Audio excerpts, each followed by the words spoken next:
Project 3.1, the CharlieClock.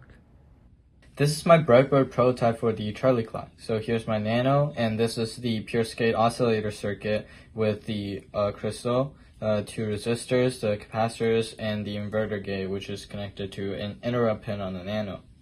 And here are two push buttons that are debounced using hardware, so I don't have to do that in the code, which are connected to some analog pins, which can be used as interrupt pins using register level coding. And this is a switch to determine if the hours and minutes are increasing or decreasing when you press the buttons. And these are the wires that are connected to the Nano to put the CharlieClock here. This project uses CharliePlexing to control a lot of LEDs with not that many Arduino pins. So for each LED is assigned to a cathode pin and anode pin.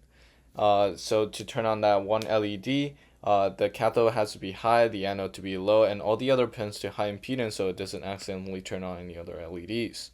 You can use this formula right here to calculate how many LEDs a number of pins can control. So for example, for this one, there's 3 pins. So 3 times 3 minus 1, and you get 6 LEDs can be controlled by 3 pins. You can expand the scales by adding more pins and LEDs. So for example, for this one, there are 6 pins, and by using this formula, you can calculate that 6 pins can control 30 LEDs. And for the project, we're using 132 LEDs and 12 pins. So 12 of the LEDs are hours, 60 are for minutes, and another 60 are for seconds. This is my fault set diagram for the pure skate oscillator. There's a 32 kilohertz crystal here with 2 load capacitors going to ground. The load capacitors have to have a specific capacitance for a specific crystal. And there are 2 resistors here to help the CMOS inverter to stabilize and amplify the crystal signal. And it is connected to an interrupt pin on the Arduino for the Arduino to count every time it receives a signal. This is my fault diagram to hardware debounce a button. So if this button bounces, the capacitor will soak up the voltage so that the interrupt pin on the Arduino only receives 1 signal. And this is connected to a general purpose input-output pin, which can be coded as an interrupt pin for the Nano. So this is my PCB. I've got JRC to start on some stuff for me, for example, like the capacitors, resistors, and the crystal. And there's some headers here for the Nano and to connect to the CharlieClock PCB right here.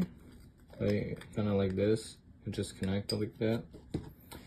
And also here's my case where I've got this hole right here. So if I put this PCB down here, this hole, the power cord can go through here into the power jack. And on the back there's some holes for the user to press the buttons and flick the switch.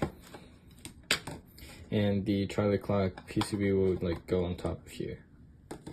And the PCB works the exact same way as the breadboard. The second counts, and if I press the button for hours, it'll move minutes. And then there's a switch here. If I do this, it'll go back. Oh my god, it's showing. Okay, restart.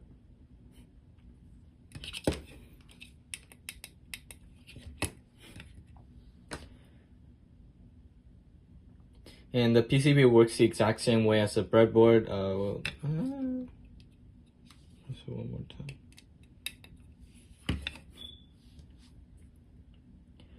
And the PCB works the exact same way as the breadboard. The second counts and the minutes go up when the seconds hit a second, hit a minute. And when I press the hours and the minutes button, they go up. And do a switch and reverse is the same. And I also got this diffuser plate right here. As you can see, for each of the LEDs on the CharlieClock, there's a hole for them so that the LED will light up the entire thing. And there's numbers on the top for the user to be able to tell the time easily.